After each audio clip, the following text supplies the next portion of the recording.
नमस्कार साथियों, गूंज लाइव न्यूज़ में आप लोगों का स्वागत है। साथियों, आज मैं बात आप लोग से खैरागढ़ उपचुनाव के बारे में करना चाह रहा हूँ। कल वोटिंग था खैरागढ़ में उपचुनाव में और 5 बजे तक 5:30 बजे तक जो जानकारी आई है 80% वोटिंग वहाँ पर हुई है। लोगों ने काफ़ी बढ़ चढ़ कर के हिस्सा लिया है वोटिंग में और पूरे चुनाव में 20-22 दिन काफ़ी दोनों पार्टियों ने टक्कर दी है एक दूसरे को, मतलब काफ़ी हलचल रही है। पूरी ताकत दोनों ही पार्टियों ने लगाया है। बीजेपी से कोमल जंघेल और कांग्रेस से यशोदा वर्मा प्रत्याशी कैंडिडेट खड़े हुए थे और जब चुनाव प्रचार की शुरुआत हुई, चुनाव प्रचार बहुत दमदारी से बीजेपी ने शुरुआत करी। उस समय तक खैरागढ़ को जिला घोषित करने की बात मुख्यमंत्री जी ने नहीं करी थी। उस समय में माहौल काफ़ी बीजेपी के समर्थन में दिख रहा था, क्योंकि बीजेपी ने मध्य प्रदेश से शिवराज सिंह चौहान और अलग अलग केंद्र से भी नेताओं को उतार दिया था इस चुनाव प्रचार में और पूरी ताकत झोंक दी। मगर जैसे ही 12 दिन पहले मुख्यमंत्री जी ने जिला घोषित किया, जिला खैरागढ़ को बोला कि जिला बनाएंगे, उसके बाद माहौल एक प्रकार से बदल गया।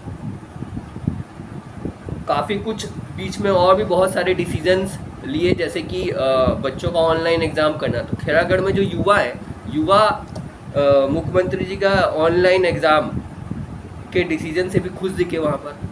उसके अलावा किसानों के लिए बहुत सारी जो छूट थी, कर्जा माफ़ी, ये सब को लेकर भी किसान वहाँ खुश हैं, जिसके कारण पलड़ा कांग्रेस का ज़्यादा भारी दिख रहा है।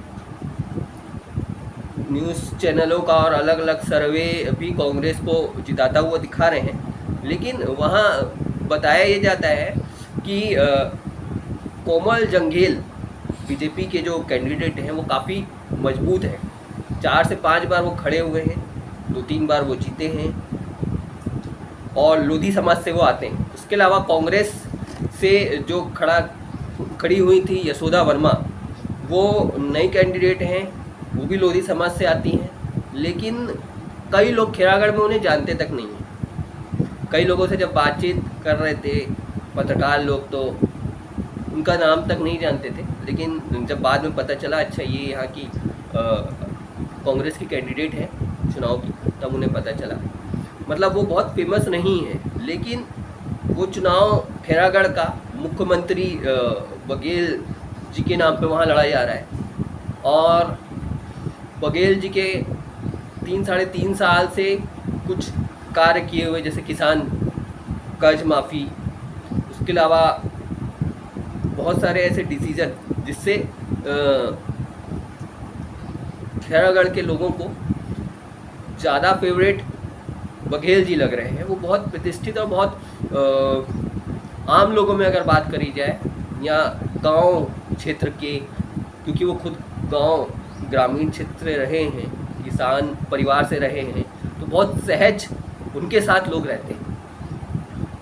और बीजेपी की अगर बात करी जाए तो बीजेपी के पास किसी प्रकार का कोई काउंटर नज़र नहीं आया जिला घोषित करने की बात।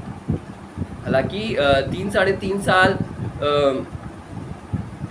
रही है, पहले अभी तक तो जिला बनाया नहीं था खैरागढ़ को। इससे पहले चुनाव में 2018 में भी खैरागढ़ को जिला बनाने की बात करी थी कांग्रेस ने, लेकिन हुई नहीं। लेकिन उसका काउंटर अटैक नहीं कर पाया।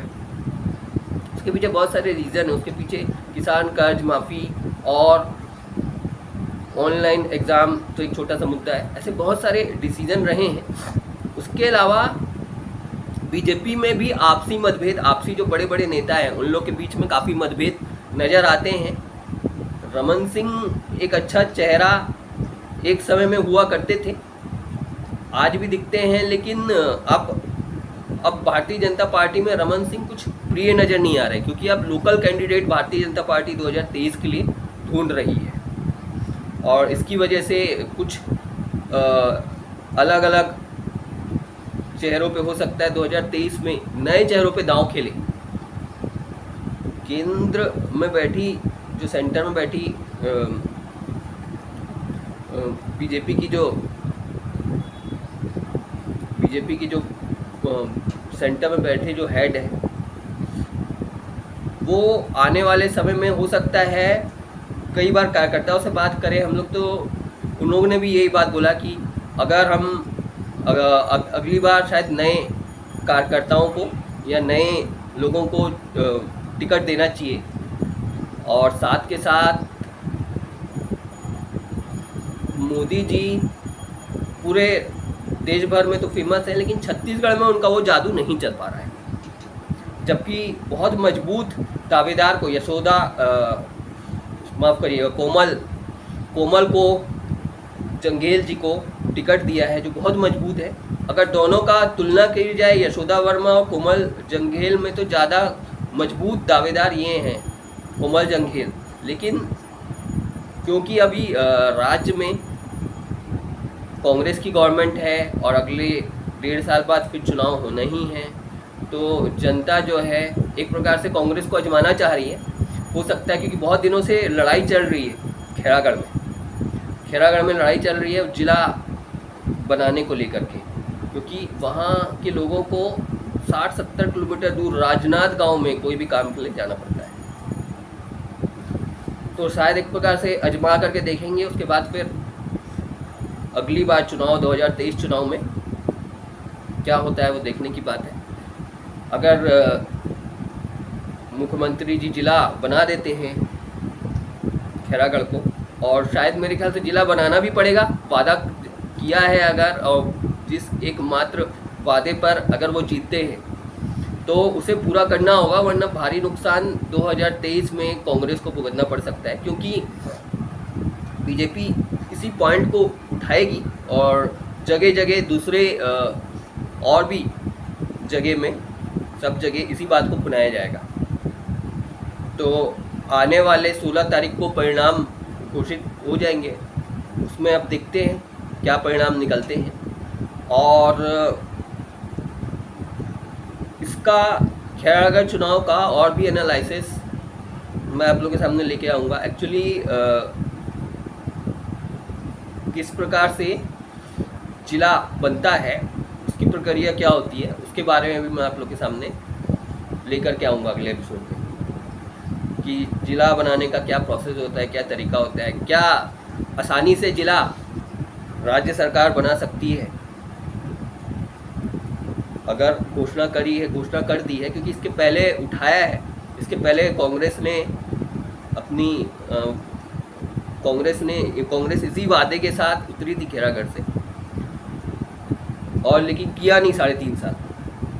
अब 1.5 साल में कैसे कर लेंगे, कई लोगों के दिमाग में ये भी एक सवाल है कि काका जी बस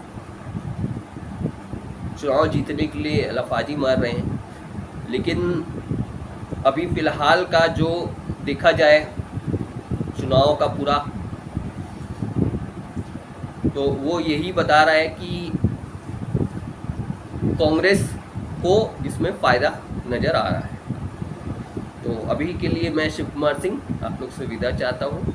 इस प्रकार की और भी न्यूज़ खबरें वगैरह आपको मिलती रहें, इसके लिए आप हमें सब्सक्राइब करें और शेयर करें, क्योंकि हमारी लड़ाई शासन से है और आप लोग के लिए हम लड़ना चाहते हैं, तो आप लोग का साथ हमें चाहिए।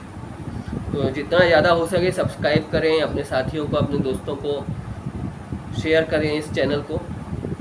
अभी के लिए मैं शिव कुमार सिंह इजाज़त चाहता हूँ। नमस्कार दोस्तों।